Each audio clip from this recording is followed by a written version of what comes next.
The housing market, it's one of the pillars of the American economy. Homes are more than just buildings made of wood, concrete, and steel. They represent stability, wealth, safety, family, legacy, and the foundation of the middle class. For many people, buying a home is the single biggest investment of their entire life. It is the dream that defines generations. Work hard, save enough, buy a home, build a future. But today, something is deeply wrong. There is a growing, creeping tension under the surface of the American housing market.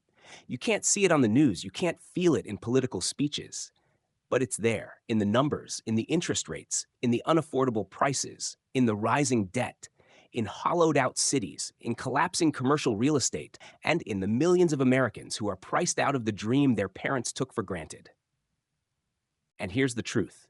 The housing market is not strong. It's fragile. It's inflated. It's stretched to a breaking point. And many of the forces holding it together are temporary, and in some cases, artificial. When a market looks strong on the surface but weak underneath, that's when it's most dangerous. And right now, all signs point in the same direction. We are heading toward a housing market collapse. Not a mild correction, not a small drop, a collapse. The kind of structural break that reshapes the economy for a decade. In this long, detailed one-hour analysis, we will go deep into why home prices exploded far beyond real value, why interest rates broke the system, why the supply-demand story is fake, why institutional investors created a distortion, why homeowners today sit on a time bomb of uncertainty, why first-time buyers have no stable path forward, why the rental market is about to implode, why banks are exposed in ways similar to 2008, why commercial real estate is the silent killer, why demographics guarantee a future crash, why inflation is destroying affordability, why wages can't keep up, why the government is in a trap, why builders are squeezed by costs, regulations, and declining demand, and ultimately, why this entire system cannot sustain itself. But to understand how we got here, we must start with the root of the problem. Housing fundamentals have completely broken away from economic reality. Homes are no longer priced based on what people earn. They're priced based on speculation, low interest rates, investor buying, artificial scarcity, government stimulus, fear of missing out, emotional desperation, financial engineering, and cheap debt. That combination created a bubble more dangerous than 2008. Why? Because this time the bubble isn't just in mortgages. It's in home prices, rents, land value, construction costs, interest rates, building materials, investor leverage, consumer expectations, and debt. Every part of the system inflated at the same time. That's not normal. That's not sustainable. And that's exactly how bubbles behave before they burst. But let's slow down, because this analysis is long, deep, and rich in detail. You're going to hear things you've never heard before. Connections no one on social media talks about. Historical cycles that reveal the patterns of collapse. And economic truths that explain why the American housing market is one of the most overvalued assets in the world right now. This is not alarmism. This is mathematics, economics, fundamentals, and history all pointing to the same conclusion. The first step toward understanding why the housing market is about to collapse is understanding how it became so inflated in the first place. Most people believe housing prices are high because there's not enough supply. That's the simplified version the media tells you. And sure, on a surface level, supply is tight, but the real explanation is far more complicated. Homes became financial assets, not places to live. And that happened gradually over the last 25 years. Step 1. Interest rates went to zero. For years, interest rates kept dropping, 6%, 5%, 3%, then historically low levels around 2 to 3%. This created artificial demand because suddenly everyone could afford more house. If you drop interest rates by 40 to 50%, people don't buy cheap houses. They buy more expensive houses. Cheap debt equals inflated prices. A $300,000 house suddenly becomes affordable at $500,000 because the monthly payment is similar. Prices didn't rise because homes became better. Prices rose because money became cheaper. Step 2. Pandemic stimulus flooded the market. In 2020 and 2021, the U.S. printed trillions of dollars. Stimulus checks, unemployment boosts, PPP loans, low-interest debt, child tax credits, emergency programs. That money had to go somewhere. It went into stocks, crypto, and real estate. Anytime the government floods the system with money, asset prices explode. Housing was the biggest winner. Step 3. Millennials hit home buying age. The largest generation in US history all hit ages 28 to 35 at the same time. That's a tidal wave of buyers. But supply didn't keep up. Builders underbuilt after 2008 because banks stopped lending aggressively. Demand exploded, supply stagnated. Result? Prices skyrocketed. Step 4. Investors entered the market. This is the most dangerous part. Institutional investors, BlackRock, Blackstone, Invitation Homes, hedge funds, REITs, started buying thousands of homes. And they didn't care about price. They didn't care about the market. They didn't care about fundamentals. They cared about yield rent extraction, portfolio, diversification, inflation hedging command. They turned housing into a corporate asset. That pushed prices even higher. First-time buyers could not compete with all cash offers from large funds. Homes stopped being homes. They became investment vehicles. That is the foundation of the bubble. But a bubble needs one more ingredient. Step 5, FOMO, fear of missing out. The emotional component. People watched prices rise 20%, then 30%, then 40%. Every year, homes got more expensive. Everyone around them bought a home. People panicked and thought, if I don't buy now, I'll never buy. I need to rush. I need to borrow more. I need to outbid others. Whatever it takes, just buy. This created bidding wars. 30 offers on one home, $50,000 of asking, homes selling in one day, waived inspections, waived conditions, desperation. That's not a healthy market. That's emotional mania. When emotions drive investment decisions, crashes follow every time. Step 6. Builders raised prices to insane levels because land became expensive, materials became expensive, labor became expensive, regulations became expensive. Construction costs skyrocketed 40 to 60% in some regions. Builders passed that cost to buyers. New homes became luxury products. Affordable housing died. To understand why the housing market is heading toward collapse, we must examine the single most important force behind the bubble: interest rates. Interest rates are the heartbeat of real estate. They determine how much people can borrow, how much people can afford monthly, how expensive homes become, how high prices can go, how fast builders can build, how much investors can leverage, how willing banks are to lend. Everything, absolutely everything, revolves around interest rates. And today, we are living with rates that destroy affordability. A market built entirely on low rates. For a decade, the U.S. housing market feasted on ultra-low interest rates. Think about it. 2.5% mortgages, 3% mortgages, 3.5% mortgages. These weren't normal. These were emergency-level interest rates created after the 2008 financial crisis. Low rates created artificial demand. Demand created bidding wars. Bidding wars created panic buying. Panic buying created inflation. Inflation created the illusion of endless price growth. And then the trap closed. The Fed had no choice but to raise rates. Inflation exploded in 2021 to 2022. Prices soared across food, energy, housing, vehicles, rent, materials, labor, farmer. Inflation hit the highest levels in 40 years. The Federal Reserve had to do something. So they slammed the brakes harder than at any time since the 1980s. Interest rates went from 2.5%, 3%, 4%, 5%, 6%, 7%, 8%. This wasn't a small adjustment. This was a financial shockwave. Mortgages instantly became unaffordable. The average monthly payment doubled for the same house. What happens when rates go up? Home affordability collapses. Example, a $500,000 house with a low-rate mortgage, 3%, might cost $2,100 a month. The same house at 8% costs over $3,900 a month. Same house, same walls, same roof, almost double the payment.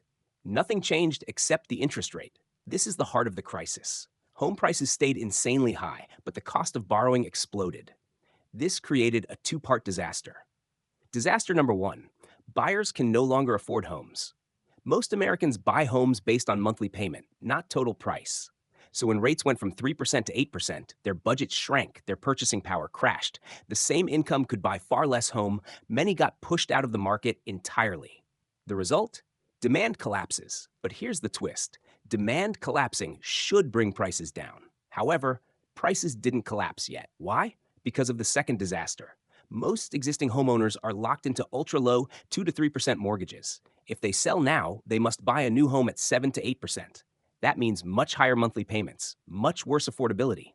much more financial pressure. Example, a seller currently pays $1,900 a month. If they sell and move into a same priced home, their payment might jump to $3,500 or $4,000 a month. So what do? They don't sell. This traps the entire supply.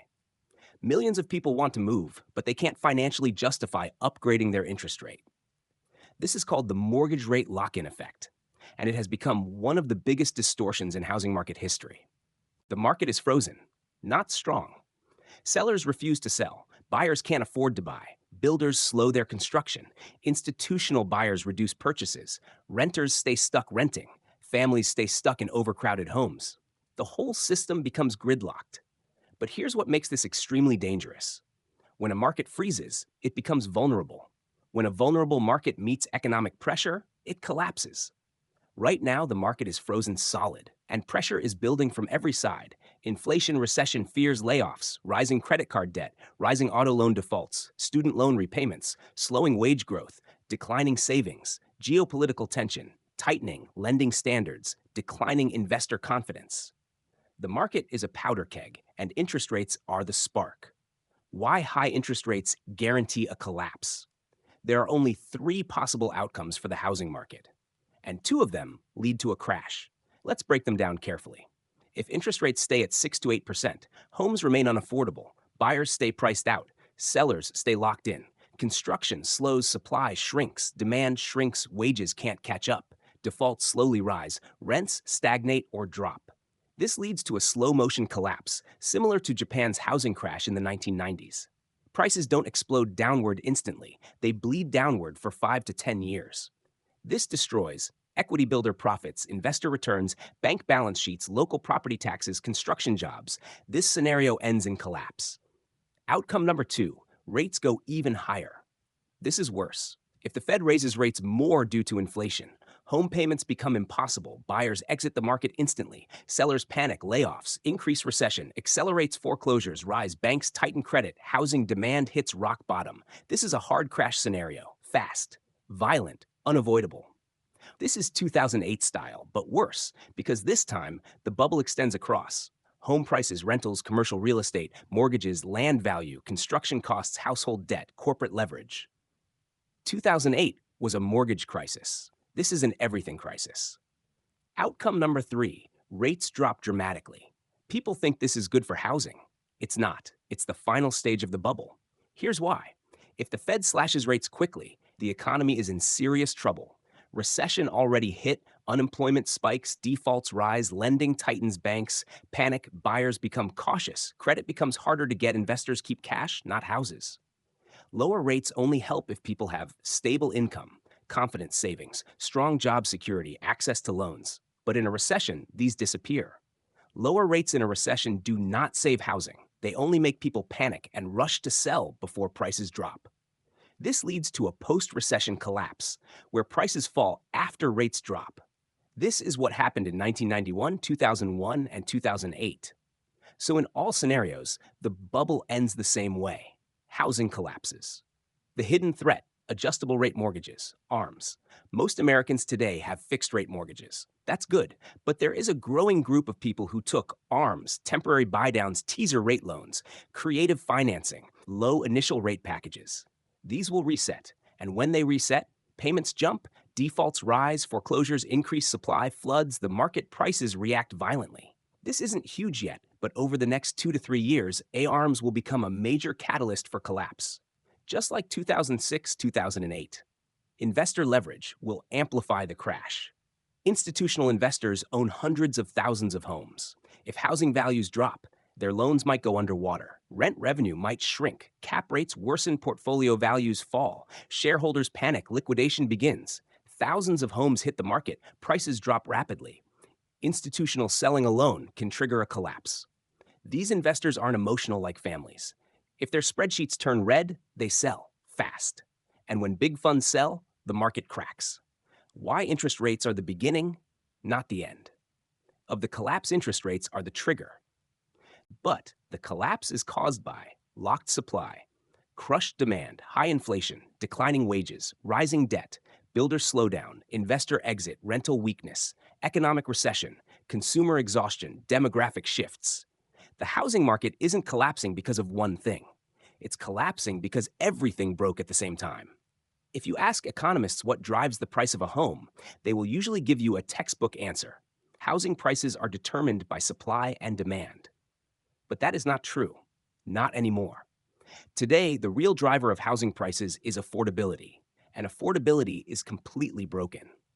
To understand why the market is heading toward collapse, you must understand the full picture of the affordability crisis. Because this crisis is not just about high prices, it is about the entire system becoming impossible for ordinary people to participate in.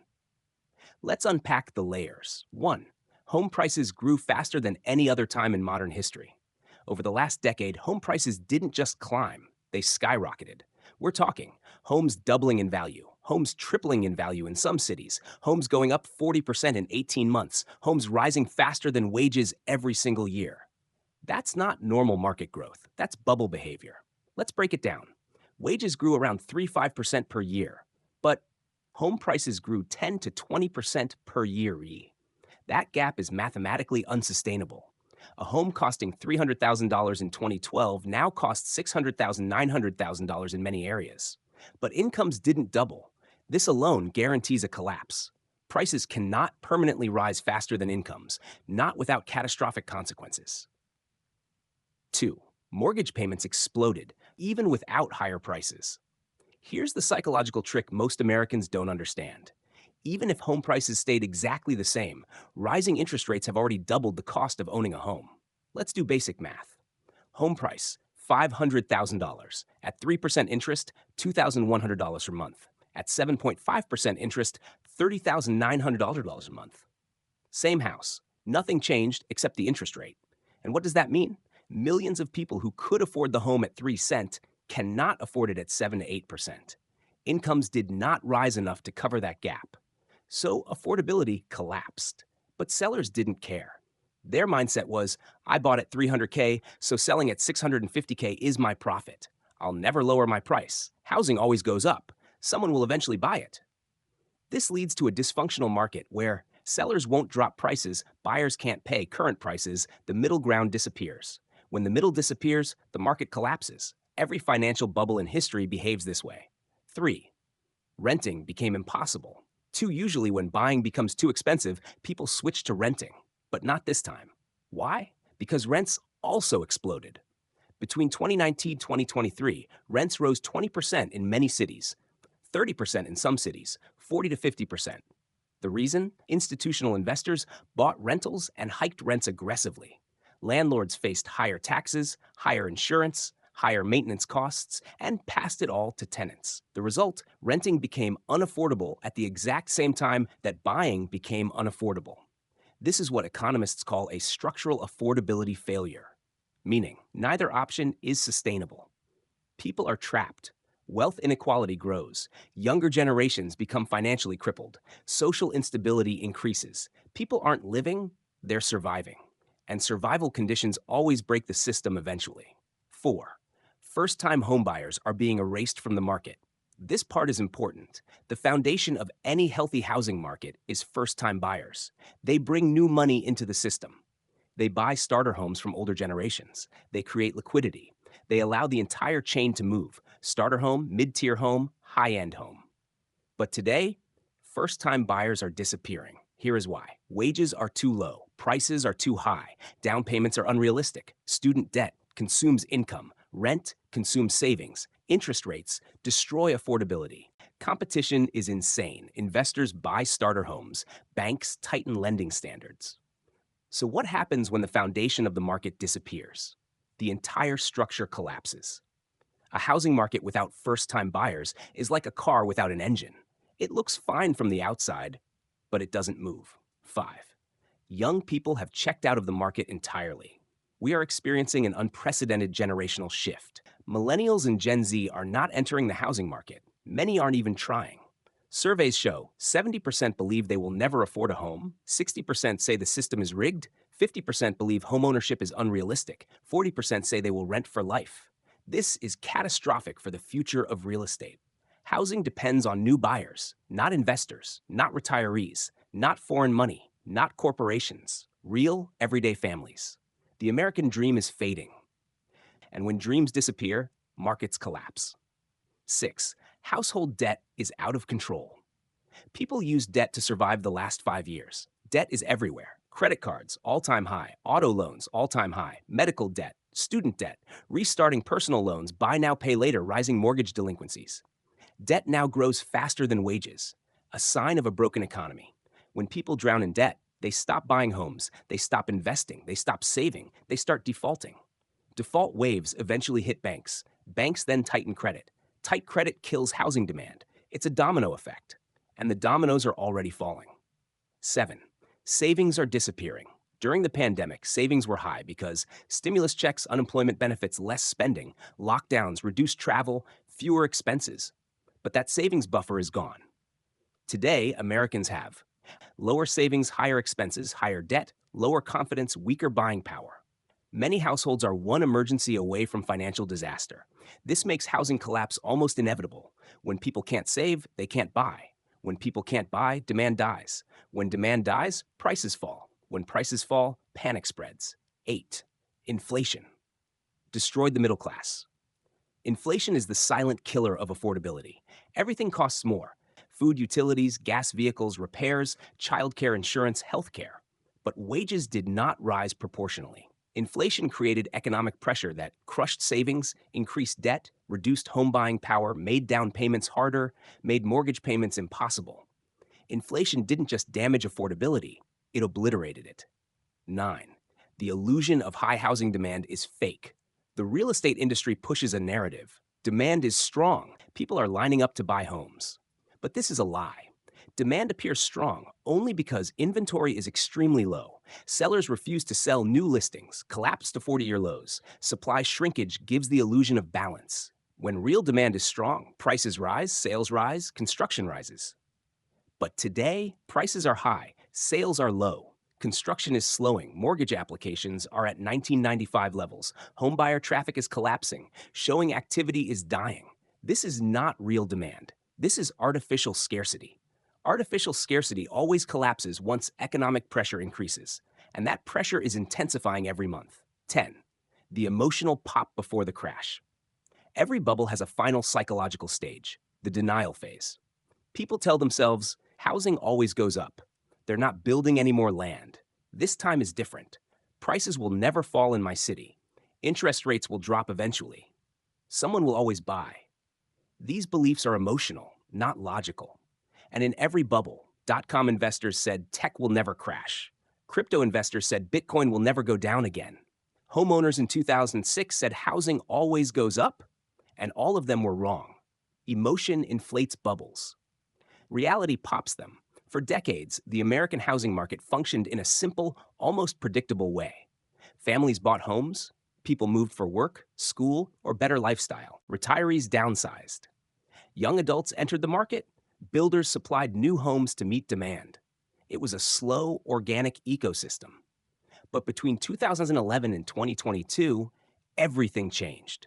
Wall Street entered the housing market, and the entire system became distorted.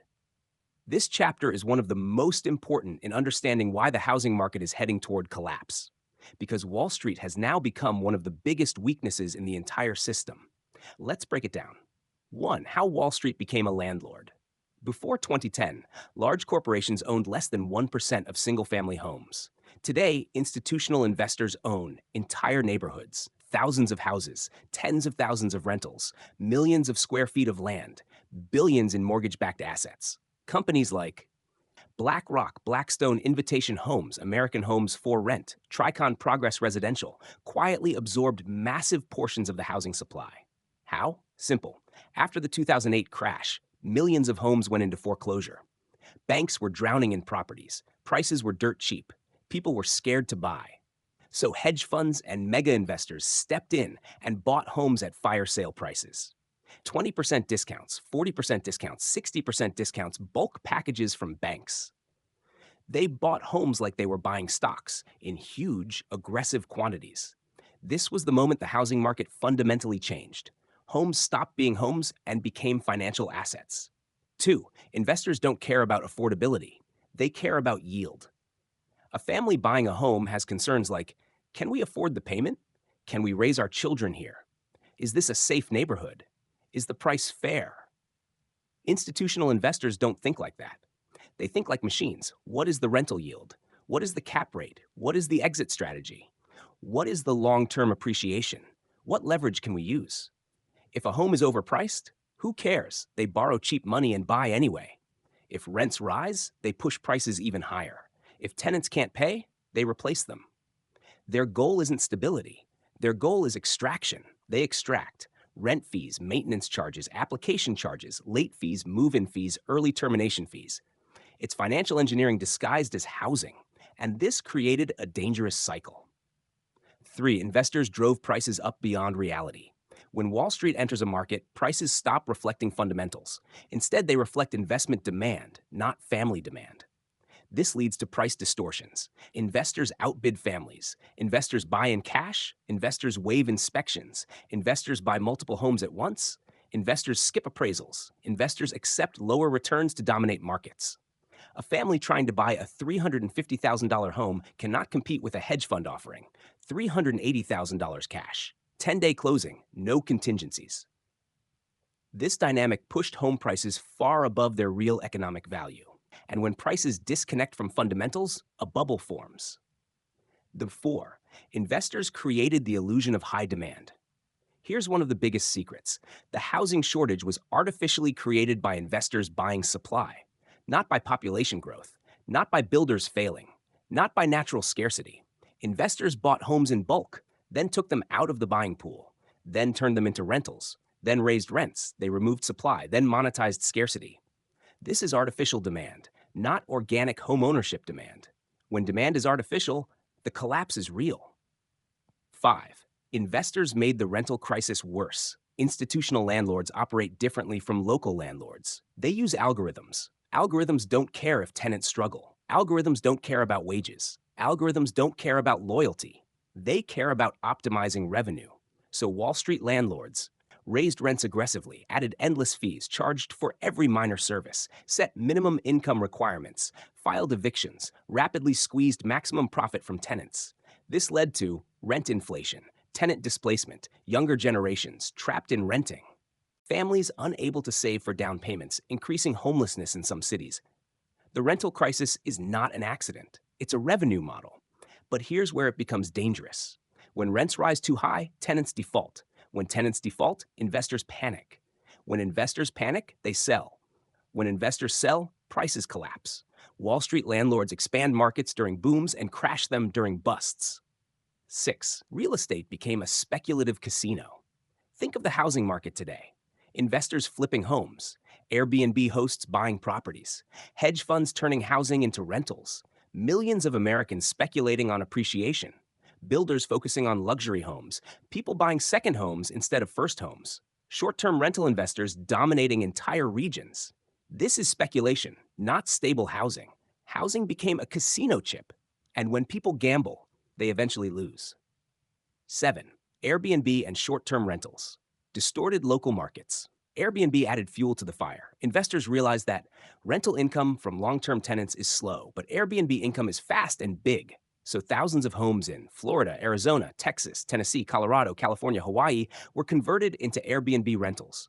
This caused huge supply shortages, bidding wars, inflated prices, local families getting priced out. But now, Airbnb is collapsing in many markets. Oversupply regulation, declining tourism, rising costs, tax pressure, reduced profits. When Airbnb income collapses, these investors panic. When they panic, they sell. When they sell, the market floods with supply. This is a major collapse trigger. 8. When investors exit, the collapse begins. Here's the biggest danger. Institutional investors are pro-cyclical, meaning they buy aggressively during the boom, and they sell aggressively during the downturn. Their selling pressure is enormous. Imagine this scenario. Investor returns weaken, rent growth stalls, vacancies rise, cap rates worsen, economic recession begins, housing values dip, financing becomes harder. Wall Street panics. Suddenly, a fund that owns 15,000 homes decides, sell 5,000 homes immediately. Now imagine 10 funds doing the same. That's 50,000 homes hitting the market in weeks. This floods the system. Prices crash. Confidence collapses, buyers evaporate, sellers panic, foreclosures increase, the housing market snaps. This is exactly how the commercial real estate market is collapsing today. Homes are next. 9. Wall Street doesn't care about the crash, they profit either way. Here's the dark truth. Wall Street makes money during booms, busts, panics, crashes. They buy cheap during downturns. They rent during stabilization. They sell high during booms. But families? Families get destroyed. Wall Street sees homes as assets. Families see homes as life. When the collapse comes, families lose equity. Families lose homes. Families lose stability. Families lose savings. Wall Street buys again. This cycle enriches one side and destroys the other. 10. The collapse trigger has already started. Investors are quietly exiting. Investors have quietly slowed down their purchases, down by 40% in many areas, down by 60% in some regions, almost zero buying in certain states. Why? Because they see rising rates, falling demand, falling rent, yields, rising delinquencies, weaker markets, recession, signals political uncertainty. When smart money pulls out, the dumb money gets crushed. We are right now in the early stages of investors retreating. This is the smell of collapse. One of the most common arguments used to deny the coming housing collapse is the idea that we just need to build more homes and everything will be fine. This is wrong. Dead wrong. The belief that builders can magically fix the affordability crisis is one of the biggest myths in the entire housing debate. Because the truth is, builders are not building enough homes, and they cannot build enough homes. And even if they could, prices still wouldn't be affordable. This is one of the great truths of the modern real estate market that almost nobody talks about. And in this chapter, we're going to break down exactly why builders are not the solution and why their situation is pushing the market closer to collapse. Let's dive in. 1. Builders stopped building after the 2008 crash. After the 2008 financial crisis, the construction industry was destroyed. Hundreds of builders went bankrupt. Millions of construction workers lost their jobs. Credit dried up. Banks refused to lend for new developments. Land development collapsed. Housing starts fell to 50-year lows. For nearly 10 years, the U.S. underbuilt homes. That means millions of homes that were supposed to be built never were.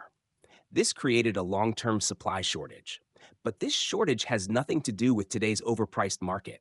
This shortage is structural, and structural shortages do not get solved quickly. 2. Builders face insane costs, higher than any time in history. Housing construction costs are exploding. Material costs up, lumber, steel, concrete, copper, drywall, roofing, all up 25 to 150% since 2020. Labor costs up. The construction workforce is aging. Young people don't enter the trade. Labor shortages push wages up. Land costs up. Developers must pay more to acquire land. Competition for buildable land increased. Insurance costs up. Insurance for contractors, builders, and development sites skyrocketed. Financing costs up. Builders borrow money at higher interest rates, and construction loans are short-term and expensive. Regulation costs up. Permits, zoning, environmental rules, infrastructure fees. Everything is more expensive, slower, and more bureaucratic.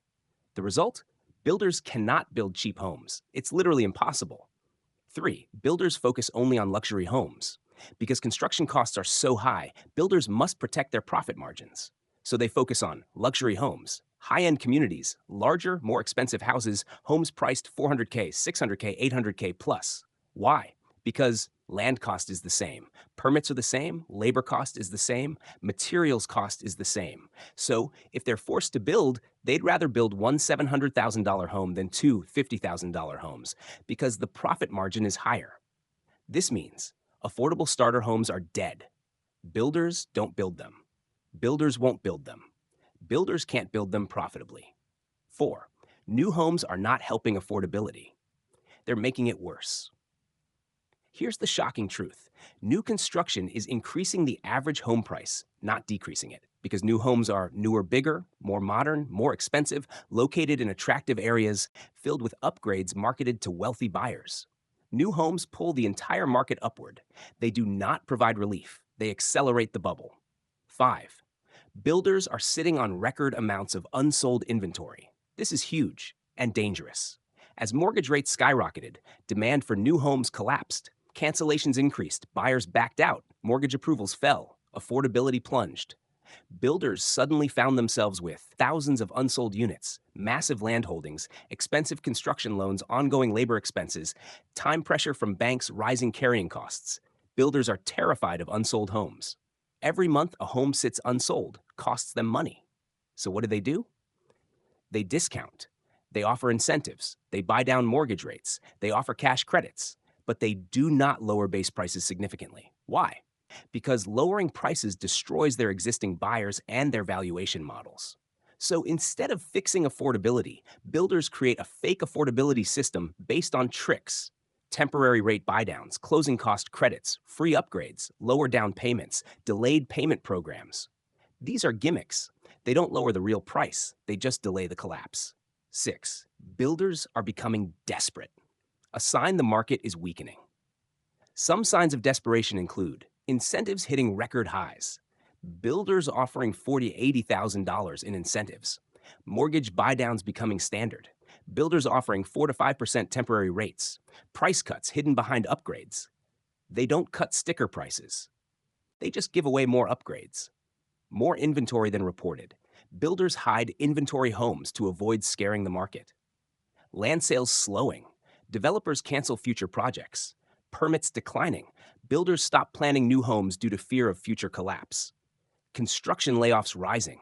Builders stop hiring subcontractors, signaling reduced demand. All of this shows one thing. The housing system is weakening beneath the surface. The collapse hasn't happened yet, but the pressure is building. 7. Builders need the market to stay overpriced to survive. And that's a problem. Builders are in a trap. They need high home prices, high demand, rising sales, cheap financing, strong buyer confidence. But the market today has low affordability, collapsing demand, expensive financing, economic instability, rising household debt. Builders need an environment that no longer exists. This means their business model is out of sync with reality. And when a business model breaks, the collapse follows. 8. Builder bankruptcies are the next big domino. We're entering a period where small and mid-sized builders will fail. Why? Because loans are expensive, buyers are disappearing, inventory is piling up, debt is rising, credit conditions are tightening. Banks aren't lending easily, the economy is slowing, recession fears are rising. Builder bankruptcies trigger unfinished developments, abandoned projects, sudden inventory dumps, land liquidation, foreclosure, waves, massive price drops. We saw this in 2008, the 1991 housing recession, the 1980s construction collapse. Every time builders fail, the housing market collapses after them because builders are the backbone of the supply system. When the backbone breaks, the entire body collapses. 9. Builders are already cutting costs in dangerous ways. As builders feel the pressure, they cut corners. Cheaper materials, faster construction, less quality control, weaker foundations, rushed inspections, underpaid contractors, poorer workmanship. This leads to defects, construction failures, lawsuits, warranty claims, dissatisfaction. And in the long term, lower quality homes lose value faster. This accelerates price declines during a recession. 10. The myth of we need more homes is just that, a myth. Politicians, media, and real estate lobbyists repeat the same line. We need more homes. That's the problem. But here's the truth. We don't need more homes. We need more affordable homes, and builders cannot provide them. We have millions of vacant investor-owned homes, empty short-term rentals, Airbnb overbuilds, boomer-owned second homes, foreign-owned properties, vacation homes sitting unused, tens of thousands of new homes priced too high. It's not a supply shortage, it's a misallocation crisis. We have the wrong homes at the wrong prices built for the wrong buyers. Builders created a luxury market, while America needed an affordable one. That mismatch guarantees a collapse. Most people think the rental market is strong. They think rent prices are high, so landlords must be doing great. People can't buy, so demand for rentals will stay high. Everyone needs a place to live. Rentals are safe. But this is a dangerous misunderstanding. The rental market is not strong. It is extremely fragile. And in this chapter, we're going to break down why the rental market will collapse in the same wave as the housing market, and in some ways, even worse. To understand this collapse, we need to examine the core elements: rent prices, tenant income, vacancy rates, supply surges, investor leverage, short-term rentals, job market instability, affordability, pressure, Growing eviction risks. Let's go through each layer. 1. Rents rose faster than wages, a mathematical disaster. Between 2019 and 2023, in many American cities, rents rose 20%, some rose 30%, some rose 50%. But wages? They rose only 4 to 6% per year. This created a massive gap between what landlords want to charge and what tenants can afford to pay. Right now, 60% of renters live paycheck to paycheck. 25% spend half their income on rent. Millions have less than $500 in savings. Credit card debt is at historic highs. When affordability collapses, renters default, and defaults always lead to a rental crash. 2. The supply wave is coming, and it will hammer rents. Here's a secret most people do not know. A record-breaking amount of new rental units are under construction. Why? Because developers wanted to cash in on high rents. But construction takes time, and these units are hitting the market right now at the worst possible moment. Across major U.S. cities, thousands of new apartments are being completed. Many are luxury units priced far above what people can afford. Vacancy rates are rising. Landlords are offering free rent and discounts. Rental concessions are at a 15-year high. This means oversupply, lower rents, lower landlord income, failing investors, forced selling, market collapse. It's a chain reaction, and it has already begun. 3. Airbnb and short-term rentals are crashing. Airbnb looked like an unstoppable gold mine. People bought homes expecting massive short-term rental income. But today, the short-term rental market is collapsing in many regions. Tourism decline, oversaturated supply, aggressive regulation, taxes on short-term rentals, fees crushing profits, rising mortgage payments, falling occupancy rates. Millions of people bought homes just for Airbnb income. Now they're stuck with empty units, reduced bookings, higher costs, falling profits, rising debt, quiet desperation. And when Airbnb investors fail, they dump properties. And when thousands of properties hit the market at once, prices collapse. 4. Institutional landlords are losing money quietly. We talked earlier about Wall Street landlords, but here is the deeper truth. Large rental corporations are seeing rising vacancies, slowing rent growth, rising eviction costs, higher maintenance expenses, higher property taxes, higher insurance, lower yields, higher interest payments, weaker tenant applications. Their entire model depends on rising rents, low vacancy, cheap money. But today they have stagnating rents, rising vacancy, expensive financing. This model doesn't work in a high-rate environment. So these investors will eventually reduce buying, start selling, liquidate assets, reduce exposure. Their selling is catastrophic because of volume. If a giant investor like Invitation Homes dumps 10,000 to 20,000 rental properties, the regional market collapses overnight. The 5. Renters are financially breaking. Fast. Economically, renters are the most vulnerable group in the country. They face rising costs, stagnant wages, job insecurity, debt pressure, rising food prices, expensive utilities, inflation in essentials, no savings. If even 10 to 15% of renters begin defaulting, landlords panic, evictions surge, courts struggle, units sit empty, rents fall quickly, investors lose income, forced selling begins, the entire system cracks. Renters are the weakest link, and when the weakest link breaks, the chain collapses. 6. Evictions are rising, and a wave is coming. Evictions are skyrocketing. Post-COVID protections ended rent growth, outpaced wages inflation, ate savings, debt, payments, restarted layoffs, increased families can't keep up. Evictions create vacancies, unpaid rent, loss of income, legal costs, turnover, expenses, financial instability for landlords. This weakens the rental market further. And when rental incomes collapse, investors panic, and panic leads to oversupply and forced selling. 7. Multifamily housing is a ticking time bomb. The apartment industry, multifamily housing, is facing the biggest crisis in 15-plus years. Why? Because most apartment developers used adjustable loans, floating interest rates, high leverage, aggressive construction timelines, optimistic rent growth forecasts. When rates rose, thousands of apartment owners suddenly saw their loan payments double, profits vanish, refinancing become impossible, negative cash flow, banks tightening lending. Some apartment buildings are already being foreclosed on. More will follow. When multifamily collapses, distressed sales explode, nearby rents fall, investor confidence disappears, prices crash, banks take losses, developers go bankrupt. This is a major collapse trigger. 8. Small landlords are in trouble too. Not all landlords are corporations. Millions of rentals are owned by individual landlords. People who bought extra homes, rented out their old home, built small portfolios, inherited property, tried to generate passive income. But these small landlords face higher taxes, higher insurance, higher maintenance costs, expensive repairs, difficult tenants, eviction, delays, decreasing rental income, rising mortgage rates for adjustable loans. Many are already negative cash flow. And negative cash flow landlords eventually sell, not because they want to, but because they have to. This drives prices lower. When thousands of small landlords unload properties, the market collapses. 9. The rental market depends on the job market, and the job market is weakening.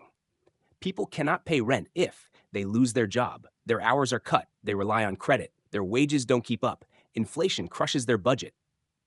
Right now, layoffs are rising. Tech companies are downsizing, retail is collapsing, office jobs are being eliminated, automation is spreading, inflation is draining budgets, debt is growing. When a recession hits, rentals collapse first. This is always true. 1991 recession, rent collapse. 2001 recession, rent collapse. 2008 recession, massive rent collapse. 2020, COVID shock, huge rent instability. Rent is tied to income. Income is tied to jobs. Jobs are weakening. This is a recipe for collapse. 10. The rental market and housing market are connected. They fall together. Some people think the rental market and home ownership market are separate. Wrong. They are deeply connected. Here's how. If renting becomes cheaper, fewer people buy, home prices fall. If buying becomes impossible, rents rise, renters default, landlords sell, home prices fall. If landlords sell, supply rises, home prices collapse. If home prices fall, investors panic, rentals destabilize. If both markets weaken, credit tightens, collapse accelerates. The entire system is interconnected.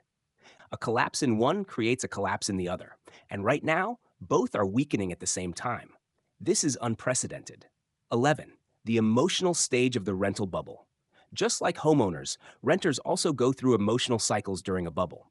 Shock, anger, resentment, denial, fear, acceptance. Right now, renters are in the resentment stage.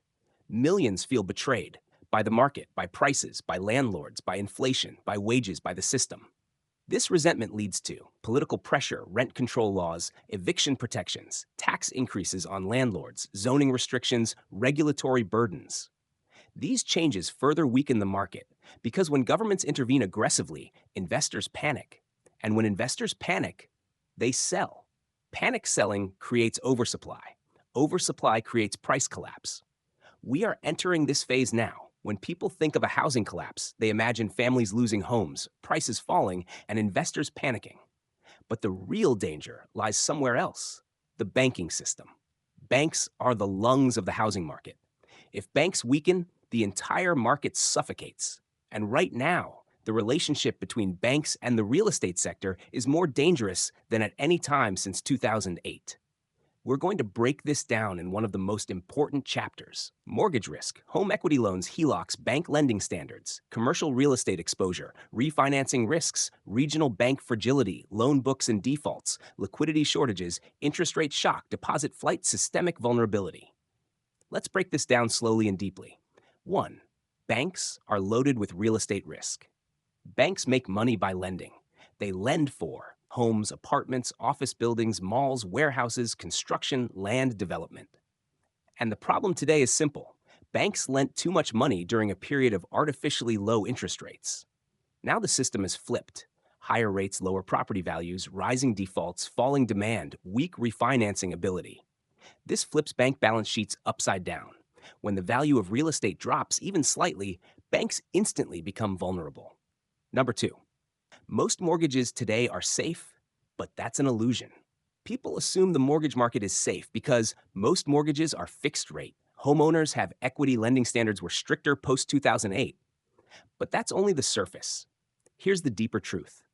A mortgage becomes dangerous when the homeowner loses income, not when interest rates rise. Defaults don't happen because a mortgage rate is high. Defaults happen because people lose their jobs, wages fall, debt, rises inflation, destroys budgets, savings, run out, recession, hits families, panic. Right now, Recession fears are rising, layoffs are increasing, savings are collapsing, debt is exploding, incomes are stagnating. This is the exact environment in which default waves begin. Banks know this. That's why they've quietly tightened lending standards. But tightening credit makes the collapse worse. Fewer buyers, fewer mortgage approvals, lower demand, falling prices. A feedback loop begins. 3. HELOCs and home equity loans are extremely dangerous. During the boom, millions of Americans borrowed against their home equity.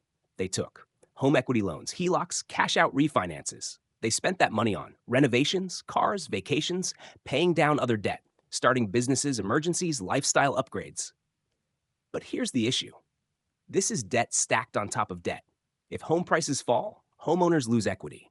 HELOCs become underwater. Banks face losses. Sellers can't pay off liens. Refinancing becomes impossible. HELOCs are the hidden landmine in the housing sector.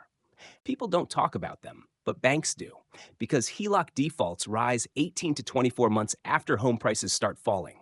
This delay often triggers the deepest part of the collapse. Number 4, commercial real estate is imploding, and it will spill into residential. Commercial real estate, CRE, is collapsing right now.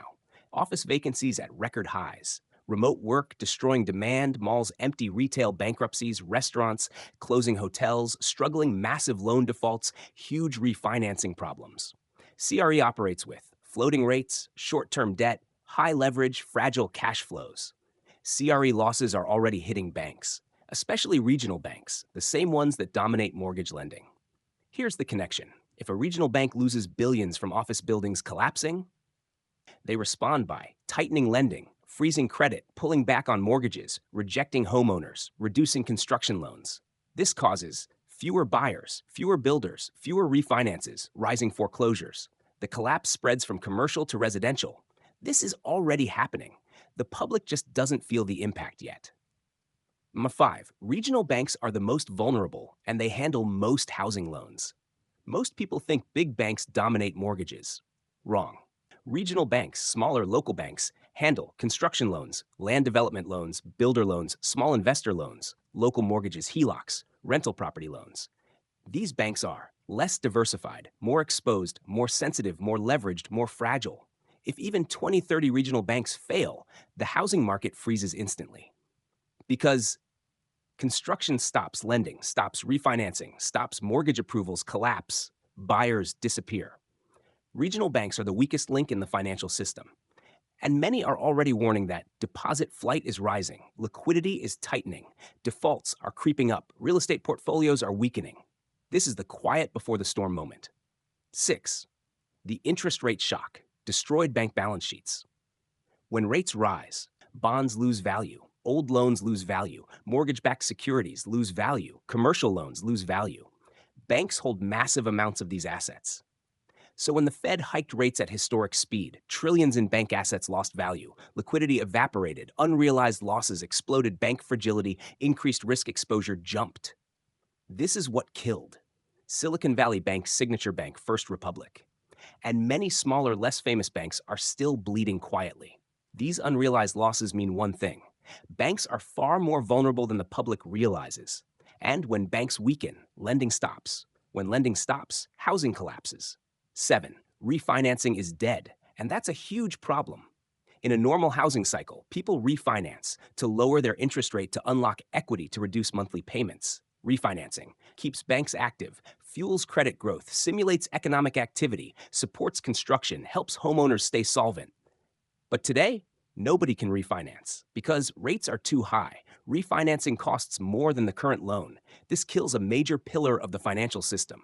Without refinancing, banks earn less. Homeowners struggle, debt burdens rise, liquidity dries up, the economy slows. This is a massive pressure point that accelerates collapse. 8. Mortgage delinquencies are quietly rising. Here's what's scary. People think delinquencies are low, but this is only partly true because people are draining savings. People are using credit cards. People are borrowing from family. People are using buy now, pay later. People are taking side jobs. People are delaying other bills. This is artificial stability. Underneath that stability, mortgage delinquencies are rising. Auto loan delinquencies are exploding. Credit card defaults are rising. Personal loan defaults are rising. Delinquencies always rise, slowly, then suddenly spike. We are in the early phase right now. Once job losses increase, this turns into a wave. Banks know this. That's why they're tightening lending before the worst hits. 9.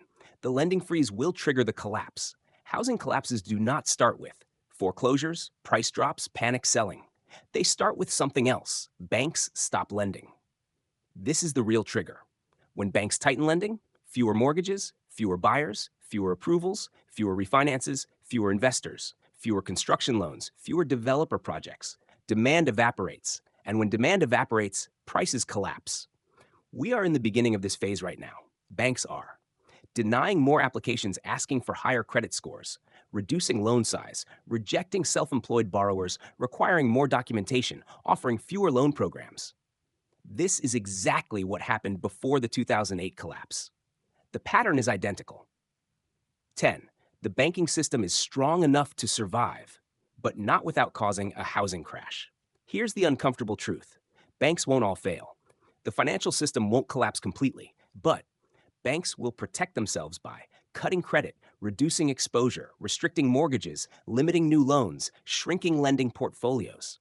And when banks protect themselves, the housing market gets destroyed. Banks survive, housing doesn't. That's the brutal reality. Because without lending, no one can buy without buyers. Prices fall without prices. Equity disappears without equity. Refinancing dies without refinancing. Defaults rise without stability. Panic spreads. This is how the collapse spreads. And right now, we are exactly in the stage where banks quietly prepare for impact. You won't see it on the news. You won't hear politicians mention it. But it's happening. And when it hits the surface, it will be too late to stop. Most people think housing collapses happen because of interest rates, debt inflation, bad lending, speculation, recessions. All of these matter. But the deepest and most unstoppable force behind every long-term housing collapse is demographics. Housing markets are built on people. People buy homes, rent homes, start families, retire, move, downsize, upgrade, die. When the structure of society changes, the structure of the housing market changes with it. And right now, America is undergoing a demographic shift that guarantees a hard, drawn-out housing crash over the next decade. This is the chapter almost nobody talks about, but it's the one that explains the long-term collapse better than anything else. Let's break it down layer by layer. 1. The baby boomer wave is ending, and it changes everything. Baby boomers, born 1946 to 1964, are the largest homeowner group in American history. They own most of the single-family homes, most of the suburban homes, most of the rural homes, most of the paid-off homes, most of the valuable properties, most of the multi-decade equity analyses. But boomers are aging. The oldest boomers are now in their 70s and 80s, retiring, downsizing, moving into assisted living, selling homes, passing away. By 2035, all baby boomers will be over 70 years old. This means millions of homes will hit the market as boomers age out of homeownership. This is called the silver tsunami. It's massive, it's unstoppable, and it guarantees supply will surge. The housing market is not ready for this. 2. Younger generations can't replace the demand. Boomers are selling homes, but millennials and Gen Z can't buy them. Why? Prices too high, wages too low, debt too high, childcare costs too high, rent too high, home ownership out of reach, down payments unrealistic, stagnant careers, job instability, interest rates too high. This means there will be too many homes for sale and not enough qualified buyers. Supply exceeds demand, prices collapse. This isn't a maybe, this is mathematical certainty. 3. Birth rates are at historic lows, and that kills housing demand. Homes are bought by families, but American birth rates are collapsing, lowest in 50-plus years, below replacement level. Fewer marriages, fewer children, more singles, more child-free adults, more financial anxiety about raising kids. If fewer children are born, fewer parents buy homes. Fewer families need bigger properties. Fewer people move to suburbs. Fewer homes are needed. Overall, housing demand shrinks. A shrinking population, a shrinking housing demand.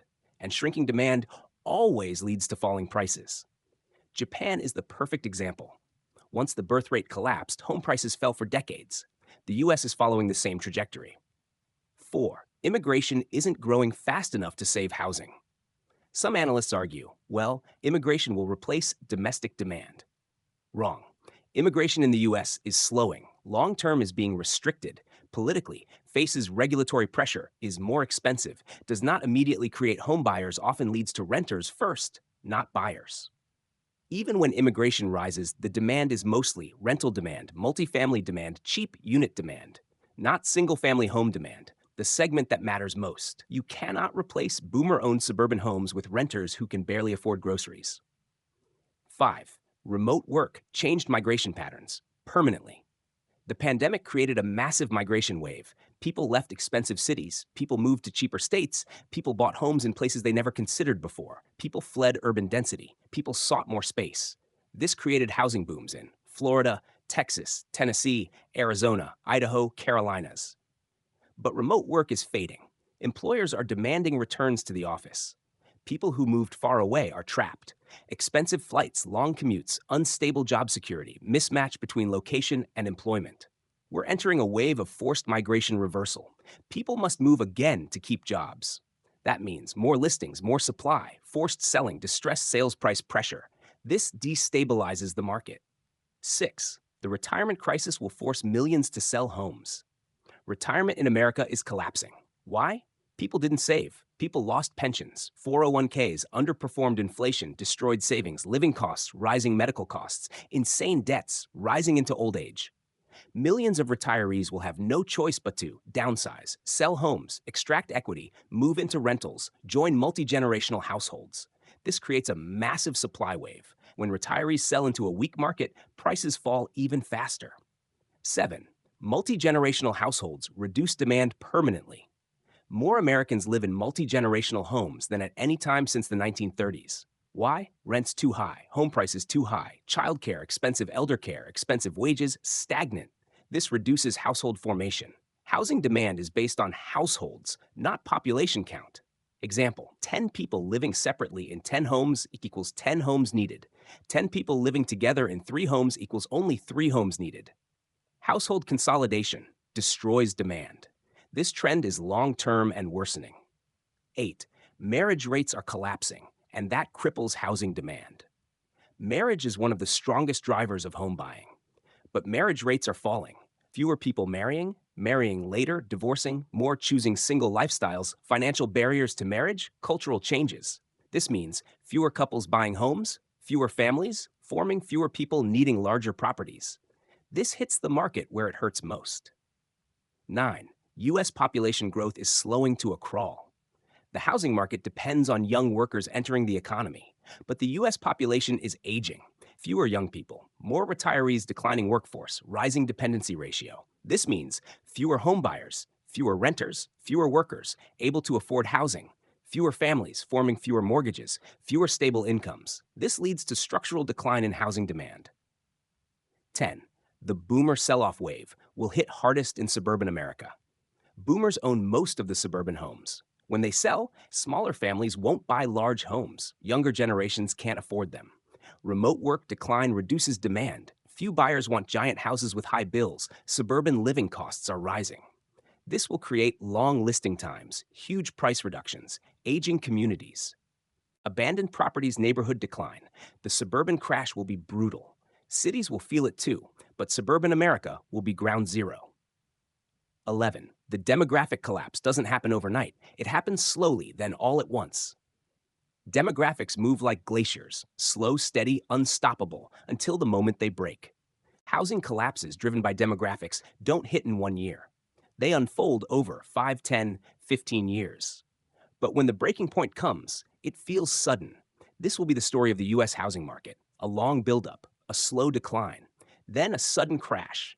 Whenever the U.S. economy faces a crisis, people always turn to the same question: can the government fix this? In 2008, the government stepped in. In 2020, the government stepped in. After natural disasters, the government steps in. So many Americans today believe when the housing market collapses, the government will bail out the system. But this is one of the most dangerous myths in the entire economic conversation, because this time, the government can't save the housing market. Not with stimulus, not with rate cuts, not with subsidies, not with tax credits, not with policy intervention, not with loans. Why? Because the U.S. is trapped economically, politically, monetarily, structurally. The government trapped itself over the past 15 years, and now there is no escape hatch. Let's break this down step by step, brutally and honestly. 1. The US cannot print trillions again without triggering hyperinflation. The reason home prices exploded from 2020 to 2022 was simple. The government printed money like never before in history. More than the 2008 bailouts, the 2001 recovery, the 1980 rescue, World War II spending, any prior crisis combined, stimulus checks, PPP loans, eviction moratoriums, expanded unemployment, child tax benefits, corporate rescue packages, zero interest rates. This flood of cash created inflation speculation, asset bubbles, rent spikes, home price explosions, artificial demand. The government essentially set the housing market on fire in order to save it temporarily. But now, they can't do that again. Because inflation is still elevated, because consumers are still struggling, because the dollar is still fragile, because prices never return to normal. If the government prints even a fraction of what they printed in 2020-2021, inflation will explode again. And politically, that is suicide. Economically, it destroys global confidence. This means stimulus cannot save the housing market again. If they try, it will make the collapse worse. 2. The national debt is out of control, making bailouts impossible. U.S. national debt is over $34 trillion, growing by $1 trillion every 100 days, projected to hit $50 to $60 trillion within a decade. Interest payments alone are over $1 trillion per year. This means the government is already drowning. They cannot afford giant housing bailouts, mortgage rescue plans, mass forgiveness, trillions in subsidies, massive tax credit programs. The U.S. is financially trapped. When the housing market collapses this time, the government will have to choose: rescue the economy, or control inflation, or prevent debt collapse, or stabilize banks, or support consumers. They won't be able to do all of these at once. Something will break. 3. Rate cuts cannot save the market. They will come too late. Most people assume when rates drop again, housing will recover. Wrong. Rate cuts only help if the economy is stable, jobs are secure, wages are growing, consumer confidence is strong, inflation is low, credit is flowing. But the next round of rate cuts will come because recession hits, job losses, surge, defaults, rise, spending collapses, markets panic. So even if the Fed cuts interest rates, demand will not surge because unemployed people don't buy houses. Insecure buyers wait on the sidelines. Banks tighten lending, wages fall, savings shrink. Consumer fear rises. Rate cuts in a recession do not stimulate housing. They simply slow the bleeding. The actual collapse still happens. 4. Tax credits won't fix affordability. Politicians always promise $10,000 for first-time buyers, down payment assistance, homeownership tax credits, grants, subsidies. These programs don't fix affordability. They increase prices by boosting demand artificially, encouraging bidding wars, giving buyers government money to overpay, fueling more speculation. It's like giving everyone coupons for the grocery store. Stores simply raise prices. Tax credits help sellers, not buyers. They accelerate bubbles and deepen collapses. 5. Zoning reform is too slow to matter. Cities talk about loosening zoning, allowing duplexes, permitting triplexes, lower lot size minimums, reducing regulation. These are good ideas, but they take years to pass, years to implement, years to finish construction. Housing collapses don't wait years. They unfold within months. Zoning reform is a long-term tool, not a short-term rescue. 6. Rent control makes everything worse. States like California, New York, Oregon use rent control. People think it helps renters. But economists agree, rent control destroys housing markets. Why? Because landlords stop maintaining properties. New construction slows, investors avoid the area, available rentals shrink, shadow markets emerge, quality deteriorates, prices explode in non-controlled areas. Rent control is a political band-aid, not a real solution, and it makes collapses sharper by punishing landlords financially. 7. Eviction moratoriums created massive distortions. During the pandemic, millions didn't pay rent. Landlords ate the losses. Small landlords went bankrupt. Renters fell behind by months. Courts froze housing. Churn died. When the moratorium ended, evictions surged. Rent delinquencies exploded. Payment plans collapsed. Landlords panicked. Rental markets destabilized. If a recession hits, the government cannot implement another moratorium without destroying landlord cash flow, collapsing rental markets, triggering foreclosures, killing investor confidence. Moratoriums were a one-time tool, not a reusable solution. 8. The government needs high home prices, and that's the problem. Governments depend on high property values. Why? Because property taxes fund schools, police, fire departments, hospitals, local services, city infrastructure, government salaries. If home prices collapse, property tax revenue collapses. City budgets implode, services get cut, layoffs surge, local governments drown in debt. Public pension systems fail. So governments won't allow prices to fall voluntarily. They will restrict new construction, discourage selling, push subsidies, support investors, manipulate markets. But when governments try to stop a collapse, they often make it worse. Because artificial support creates more fragility, and fragility collapses violently when the pressure becomes too strong. Number 9, political division makes housing policy impossible. America is extremely divided politically. On housing, half the country wants more government support, half wants less. Half wants rent control, half wants free markets, half wants zoning reform, half wants suburban preservation, half wants more immigration, half wants less, half wants urban density, half wants rural expansion. This political gridlock means no meaningful policy will pass in time. Housing is too politicized, too emotional, too divided. While politicians argue, the market deteriorates quietly. 10. The government's only real tool now is time, and time will hurt the market more. The government cannot print its way out, subsidize its way out, regulate its way out, legislate its way out, tax credit its way out, stimulate its way out. The only thing they can do is delay the collapse, but in the process, make it much worse. They can push short-term relief, offer temporary programs, delay foreclosures, encourage refinancing schemes, manipulate mortgage rates, slow down repossessions, patch failing banks. These are not solutions. They are painkillers. Painkillers don't fix broken bones. They only delay the agony. The U.S. housing system is structurally broken, and governments cannot fix structural problems quickly. They can only apply Band-Aids. But when you apply Band-Aids to a broken system, it eventually fails completely. What actually happens when the housing market collapses? How does it unfold in real life? And what does America look like on the other side? The collapse we're heading toward is not like 2008. It will not be sudden, explosive, obvious overnight. No. It will be slow, it will be grinding, it will be psychological. It will be silent at first, then violent at the end. This is a structural collapse, not a credit-only collapse. Let's break it down phase by phase. Phase 1, the silent freeze, already happening. The first stage is not dramatic at all. In fact, most people don't even notice it. This phase looks like fewer home sales, longer listing times, small price reductions, more homes sitting empty, fewer bidding wars, reduced mortgage applications, small increases in delinquencies, builders slowing construction, investors quietly exiting rental vacancies, rising landlords offering small discounts. People convince themselves it's just a slow market. Things will bounce back. It's seasonal. Rates will drop soon. It's just temporary. This is denial. This phase is already happening across most of the country. Sellers pretend nothing is wrong. Buyers sit quietly and wait. Builders worry in silence. Banks tighten lending behind the scenes. The system is freezing, and frozen systems eventually shatter. Phase 2, the stress fractures, 6 to 18 months into the decline.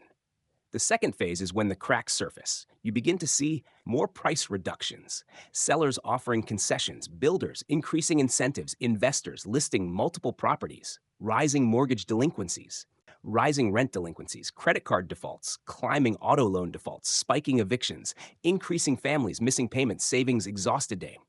This is when the system starts to wobble. People still don't panic, but they begin to feel uneasy. The emotional tone shifts from, "It's fine," to "This feels weird." Economic pressure grows. Inflation lingers. Jobs become unstable. Consumers cut back spending. Real estate agents start admitting something is wrong. But the collapse hasn't started yet. This is still just the warm-up. Phase 3. Forced selling begins, 18 to 30 months into decline. This is where the collapse truly begins. Forced selling happens when people must sell, regardless of market conditions.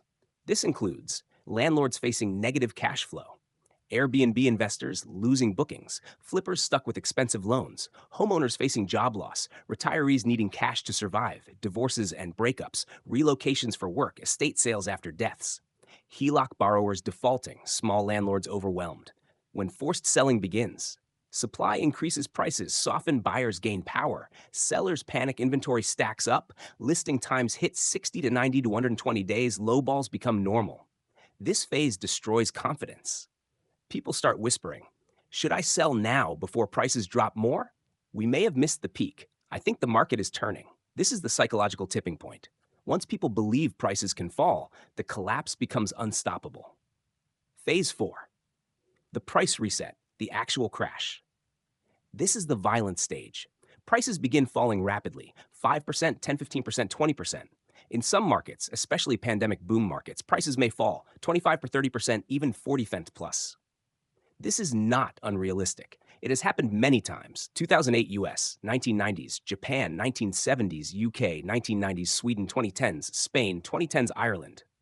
When a bubble pops, prices must revert to affordability. If the median income can only afford a $280,000 house, prices cannot stay at $500,000. Mathematics always wins over emotion. This phase is brutal because sellers refuse to accept reality while buyers refuse to overpay. It becomes a standoff. But eventually, people who must sell will sell at any price. That's when the real collapse unfolds. Phase 5. The cascade. Everything falls together. Once forced selling begins, the collapse spreads like wildfire.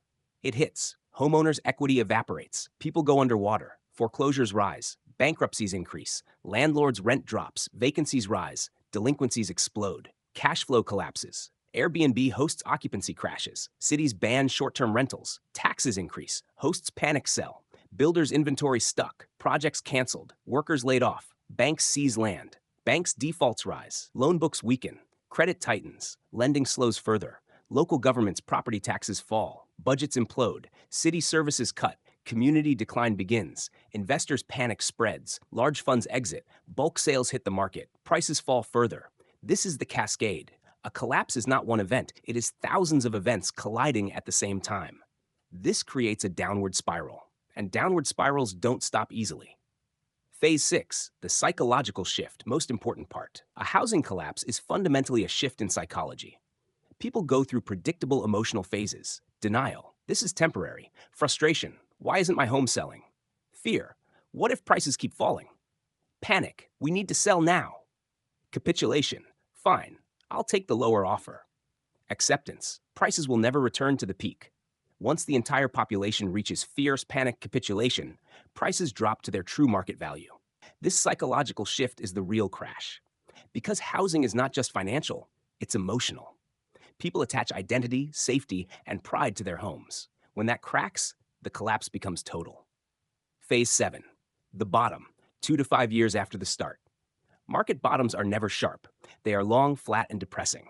A typical bottom looks like years of falling prices, no bidding wars, slow sales, economic hardship, rising bankruptcies, abandoned projects, distressed neighborhoods, bank-owned properties, renters, consolidating investors, silent low buyer confidence. This is when real value appears again.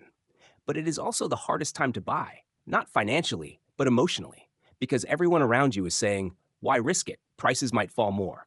The market is dead. This is not the time. Bottoms are painful, scary, lonely. But they are also the moment when the next generation of wealth is built. Phase 8, the recovery. Long, slow, uneven. Recoveries take years. Housing doesn't bounce back quickly. After a major collapse, buyers stay cautious. Banks remain strict. Governments stay reactive. Wages lag confidence. Rebuild slowly. Construction restarts carefully. Investors re-enter quietly. Inflation normalizes. Demographics stabilize. Prices begin rising again. But it's slow. Not the explosive growth of the last decade. Not the FOMO-driven mania. Not the investor-fueled surge. A real recovery is steady, gradual, boring. And that is a good thing. Because markets built on hype collapse. Markets built on fundamentals survive.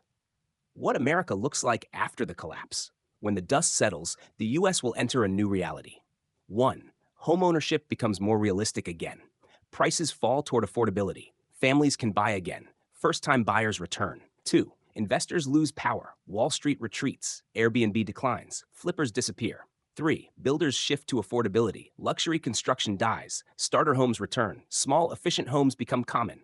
4. Banks become conservative, less risky loans, safer lending standards, fewer speculative bubbles. 5. Cities evolve, fewer Airbnbs, more long-term rentals, more realistic property taxes, more multi-generational living. 6. The American dream resets. Homes become places to live, not financial assets to exploit. This collapse, painful as it is, will reset the housing market to something healthier, more stable, more human. Final message. The collapse isn't the end, it's the reset. Housing collapses are devastating.